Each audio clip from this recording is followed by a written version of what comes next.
been talking to him since I got his number, but I hit him up. Like, we talked for a little bit, and then he took me out on a date. So you went on a foodie date? I did. Damn. And then he goes, so this is the first date, by the way. And he's like, so if we used to mean to tell me if I took you on a trip to Mexico, I wouldn't be able to pull up your skirt and bend you over with no condom on. And who talks like this?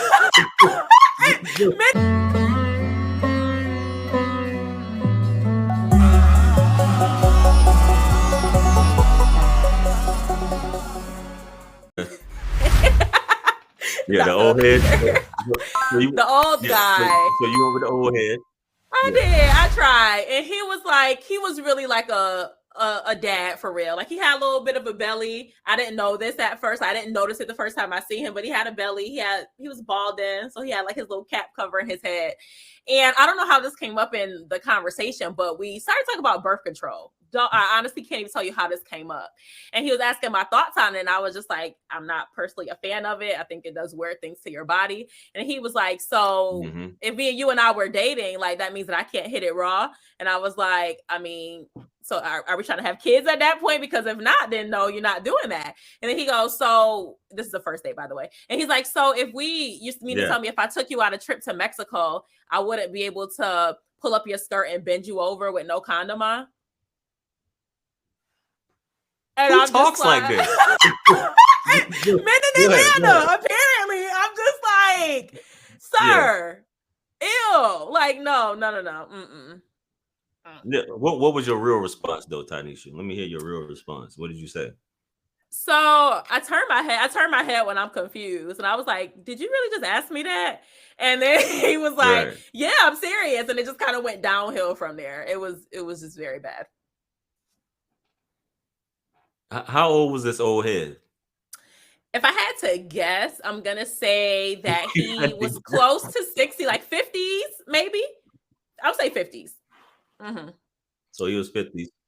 And he already offering trips to Mexico and all these good things. Okay. And barely. I don't know. How did you meet? And I'm just asking out of curiosity. How did you meet this guy?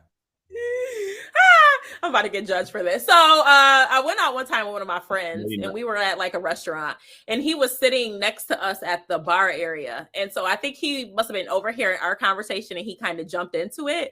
So that's how we exchanged contact information. And one day I was bored in Atlanta. I'm not going to lie. I was bored. I'm like, I feel like I want to go somewhere today. And so I hadn't really been talking to him since I got his number, but I hit him up. Like, we talked for a little bit, and then he took me out on a date. So you went on a foodie date? I did. Damn. I did do that, yes. So it wasn't like you just needed to go out with somebody that day because you were bored. It wasn't like, because I know you said go ahead. I was bored, and I was new in Atlanta. So this was all when I was new in Atlanta. So again, just trying to get out, go places, meet people. It kind of led to that. And you said you didn't notice the Dunlap at the restaurant. No, because he had, you know how they what do you call them? The freaking hats. Not a Kango hat. Girdle? Huh? Yeah, on a girdle? What's happening? No, he had on a girdle. I was talking about his hat. So his hat, he had his hair covered up. His stomach, I think he had a jacket on. This was also pre-COVID, so it is possible that he gained a lot of weight during COVID too, because that did happen to a lot of people. But damn, so how long did you wait to go? How long did you have his number? Like, how long was this? I probably had his number for like 6 months. 6 months. Yeah. See, fellas, you never know. And I'm gonna just stop right there, Tynisha. Fellas, you never know. And dude kept it cordial. He didn't blow up her phone and none of that. And he got a call, but he just didn't play it. And I'm not saying anything negative. I'm just saying in general. I'm not saying he could have done anything. But fellas, he didn't play his cards right. He said some bullshit on the first date, and he just fucked it up. You know what I'm saying? So you never know. Just keep it cordial. And he got a call from a much younger woman on just a random day. You know what I'm saying? Because she was bored. You know, so you keep it funky. I mean, and anyway, you just don't do what he did. But anyway, I'm sorry. But yeah, I think in general that's good advice. Keep it cordial with anything. If you keep it cordial, especially when it comes to sex, women are gonna appreciate that so much more because they're gonna be like, "Wait, why is he not trying to have sex with me?" Now we become the people who want to pursue because it's like, you don't think I'm attractive? I know it sounds weird, but this is how women think. I'm making that into a t-shirt, by the way. Those t-shirts coming soon, guys. Keep it cordial.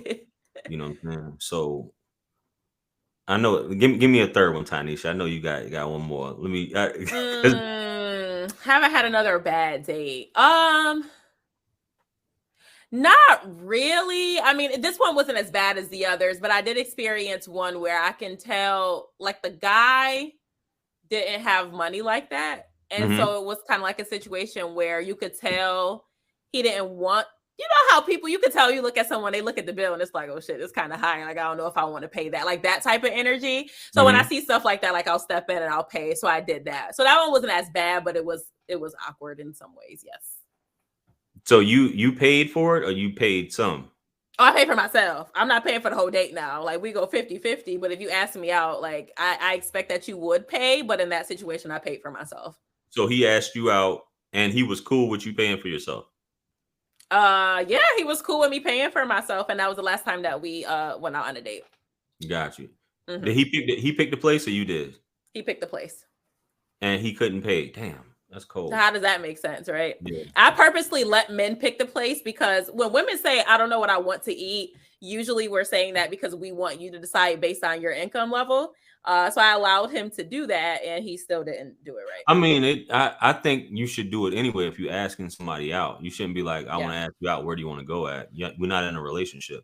You know what I'm saying? True. So yes. I'm going to take you out, and if I'm going to take you out, I'm just going to be like, and then, I mean, was the energy off on the date where he just felt like, you know, did he see it wasn't going anywhere? That's why he elected to let you pay?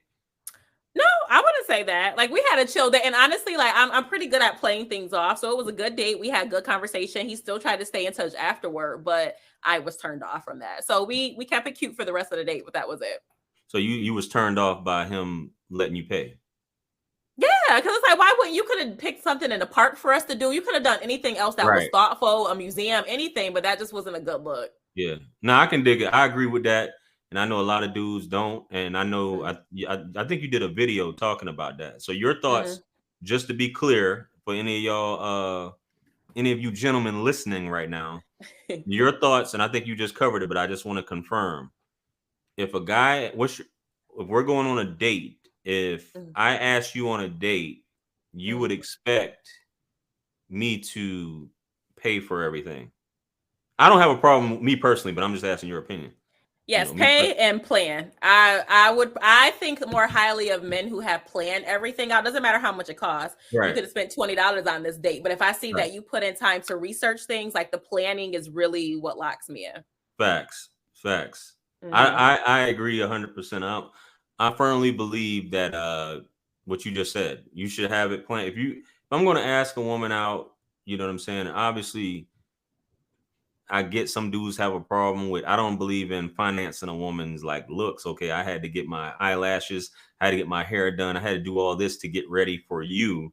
So therefore, you should have to pay for that. No. No. I'm gonna arrange the date. I'm gonna be like, okay, we're going here or whatever. Whether you want to meet me there or not, obviously, is preferably you're gonna meet me there or whatever. You know, if it's our first date, and I'm gonna pay for it, and that's not gonna be an issue because at the end of the day, it's your time. It's my time too, but I'm asking you. Just like if you were to ask me out on a date, I don't expect, you know, okay, well, when the check comes up, they're kind of pushing it my way. Nah, you ask me. Put a little elbow. Nah, I think it's on your side. That would be weird. I don't care if you're a woman or not. If you're asking me to go somewhere and then you want me to pay, like, nah, that's dusty in my opinion. You know what I'm saying? It's God's beat maker. And I don't know. I will put a light in the sky for the G's that done turn memory from go. Blessings we send to the ghetto youth them.